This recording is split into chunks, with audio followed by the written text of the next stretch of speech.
Once upon a time, there was a village named Gadwal. In that village, there was an old fort named Gadwal Bungalow. In that bungalow, there was a grave. This grave was a Pasupathi.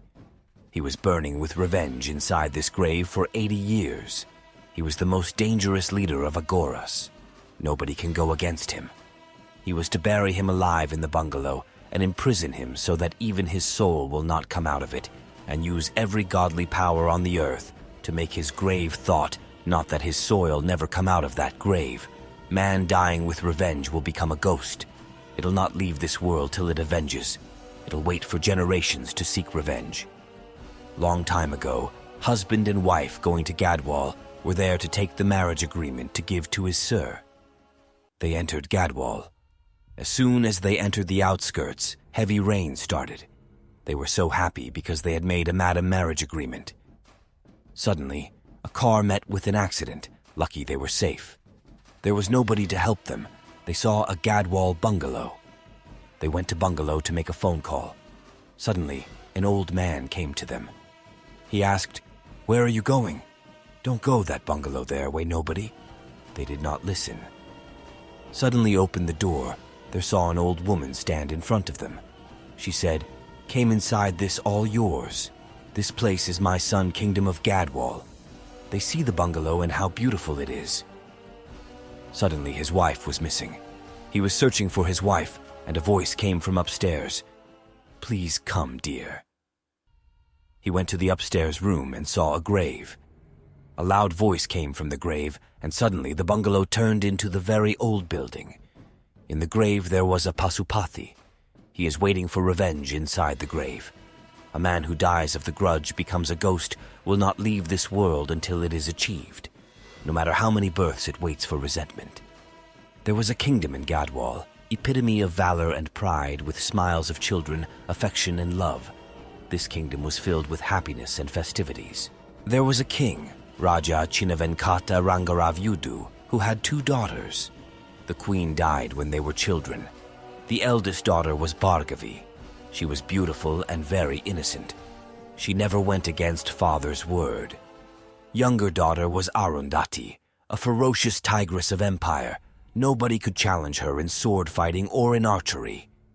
She was born with leadership qualities. Everyone called her Jijama. Like in every story, there will be a villain. This story has a villain. He was a sex maniac, never left any women he liked. He used to chase them like a pack of hungry jackals. He was the king's nephew, Pasupathi.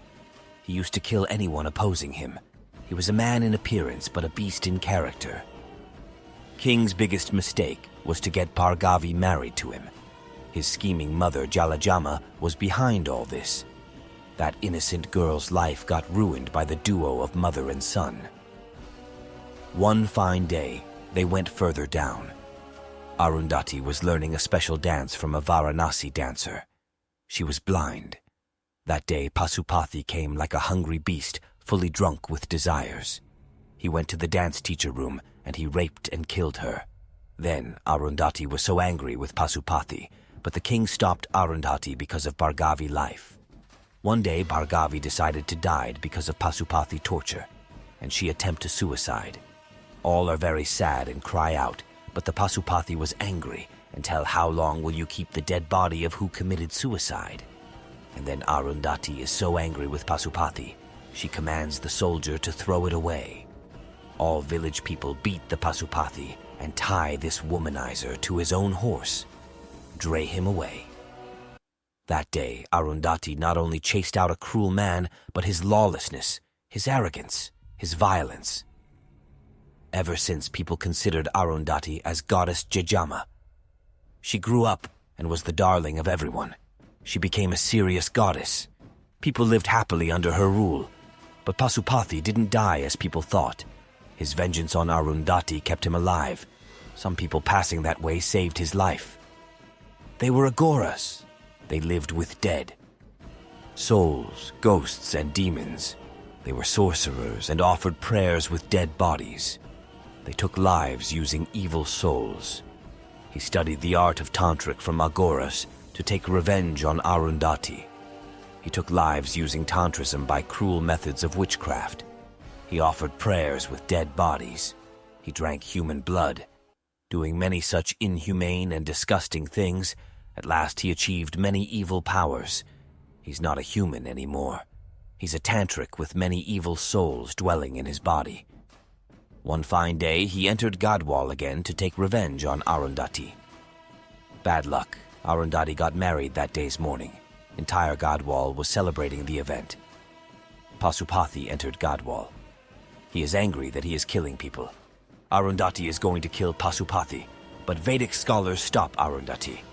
They say Pasupathy is leader of Agoras. That evil man is endowed with great power. Nobody can go against him. No weapon can kill him. It's very dangerous to challenge him now. His tongue commands death.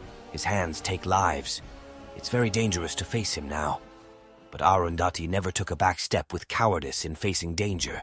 Even if it's death, face it. Cut the tongue of a tantric who recites evil hymns. Tie his hands. Strangle his neck. Again, Vedic scholars stop. Don't rush. Don't kill him. If you kill him, he'll become a powerful evil soul. He's now with an unfulfilled desire of taking revenge on you. According to our scriptures, anyone who dies with unfulfilled desires will not leave this world. It'll take revenge. If an evil Agoras like him dies, he'll become a mighty evil power. Arundhati said, "If so, then I'll not kill him. I'll bury him alive right now here. I'll imprison him so that even his soul will not come out of it. I'll use every godly power on earth to make his grave. I'll ensure that his soul never comes out of that grave. That day onward, nobody will enter this fort after burying him in his grave." After 48 days, Arundhati heard a cry from that fort. It was his outcry. Arundhati went to the grave. Pasupathy said, "I died 3 days ago? You're talking to my soul. I died a painful, agonizing death because of you. My body has decayed. It's stinking with worms. I'll not leave you, not leave you. I'll not let anyone in your family live." A strange disease spread from the grave. Your subjects will get affected by contagious diseases. Even the air gets polluted. His curse afflicted my people and ruined their happiness. The disease turned men to go mad and kill each other. Arundhati left Gadwal thinking of finding a way to finish him. She went to many places and met many great yogis and tantrics. She read many epics and scriptures and met many scholars and saints. Nobody could find a solution to my problem. Like a ray of hope in the darkness, a yogi gave me the address of a hill tribe herbal doctor. It's in a thick forest area on the western side of Gadwal. Hill tribe said, "His evil soul will not rest till he avenges by killing you and your family. It'll keep chasing you. Likewise, nobody can change the rules of nature. If you're born, death is inevitable. There's an end to his soul. Even Lord Rama needed a weapon to kill demon Ravana. Like that, you too need a weapon. But your death, that weapon must come out from your death. This weapon too will destroy him." Arundhati asked, "How can I kill him with a weapon made from my death?" They ask, "Death is for the body only, not for the soul. You'll take birth again to kill him. You'll take birth in the same family. He needs a human body to torment you after coming out. Then, you must kill him. Remember it. There's only one chance to finish him. I'll not let go of this only chance. Then, get ready to sacrifice your life. Come back after giving up all your bonds." Arundhati said to her family members, "I'm going on a pilgrimage. I may or may not come back. Name the first girl child in the family after me. Trust that I've come back as her. You must respect her like you respect me." Arundhati said to the hill tribe, "I'll become the weapon that will destroy him. Then I sacrificed my life. Give me a painful death I can't bear. The pain I experience must light a fire of revenge in his evil soul." So many years later, a new girl child was born in the Arundhati's family. Her name is Junior Arundhati. She is living in Hyderabad. She is going to get married. Junior Arundhati grandma, Bhupathi Raja. Living in Gadwal, one fine morning, Bhupathi Raja got a small injury. His hand got broken. Junior Arundhati was so worried about Grandma's injury that she and her family went to Gadwal. Junior Arundhati said to her grandma, "Come, let's go to Hyderabad for my marriage. All are ready to go tomorrow early morning." Junior Arundhati met the Chandrama. She is a servant family in Arundhati time. She is not a servant, she is like a family member to Bhupathi Raja. Junior Arundhati asked, "How did Ramana become like this?" "Car met with an accident near our fort while bringing your marriage invitation. They said mentally unstable man, black and blue. He's in very danger. There's a fakir here to treat such disturbed and possessed patients. I'm sending Ramana to him today. His name is Anwar. He is a good man and powerful man." Anwar treats Ramana, but Junior Arundhati says to stop it. "I don't believe in that type of treatment." Anwar saw a powerful man. He filled out what happened next and told Junior Arundhati to leave the Gadwal. "There is a danger looking around you." But Junior Arundhati did not believe him. That night, Arundhati got a phone call from Rahul, his husband. "I am in Gadwal, unable to reach your home in this darkness. There was an old fort on the outskirts. I am waiting there for you." Arundhati said that I will come in 10 minutes. At midnight at 12 o'clock, she goes to an old fort. She heard a Rahul whistle from the fort, and she went inside the fort. Suddenly, the door opens. She called Rahul but did not respond. Against a voice coming from the upstairs room, "I've been waiting for a long time for you in the room." Junior Arundhati saw a grave inside. That a loud voice said, "I will kill Arundhati." And suddenly Junior Arundhati changed to Arundhati and told, "You can't harm me. You can never come out of that grave. I'll not let you come out." Anwar comes and takes the Junior Arundhati out of a fort. "Go away from this town. Go away. Please go away, madam. There are no humans inside." Ramana went to the fort to break the grave, and Pasupathi, master of Agoras, came out of the fort. He gets freedom. That morning, a little girl, servant, came to the Junior Arundhati room to give milk. A little girl changed to a ghost and told Junior Arundhati, "You made a grave mistake. It was your grave mistake of burying me alive. Not 10 or 20 years, I was decaying in that grave for 80 years. I was raging with revenge. After years, I've come out. I've come out. Same fragrance. From this moment on, no more smiles in your life. You'll worry about living and wish to die but can't. You'll not know what's happening. Death."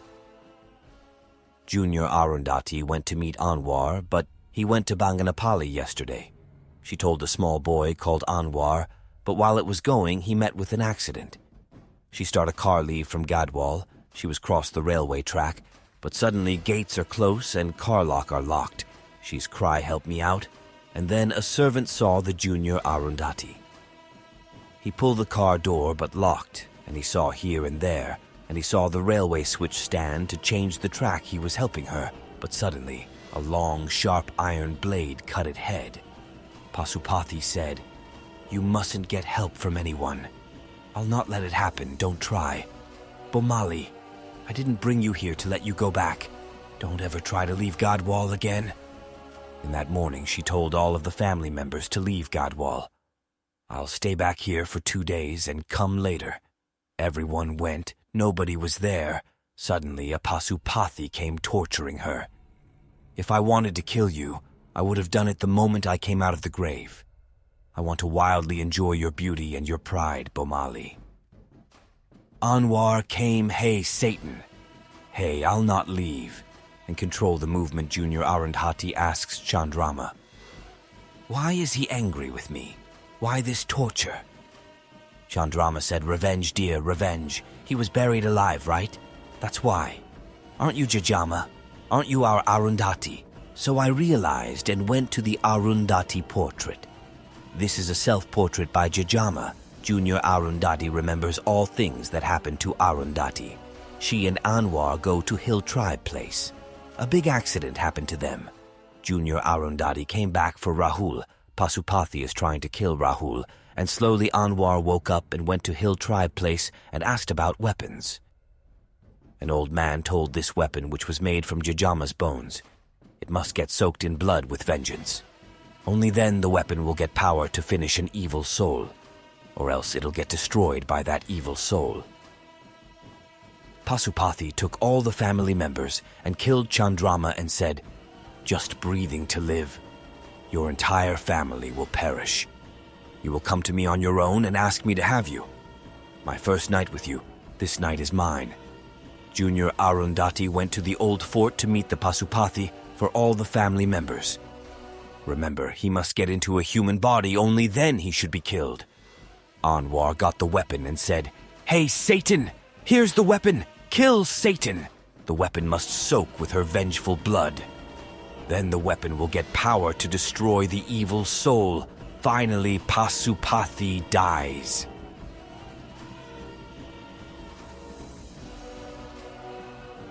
A man who dies of grudge becomes a ghost. Kashka will not leave this world unit it is achieved, no matter how many births it waits with resentment.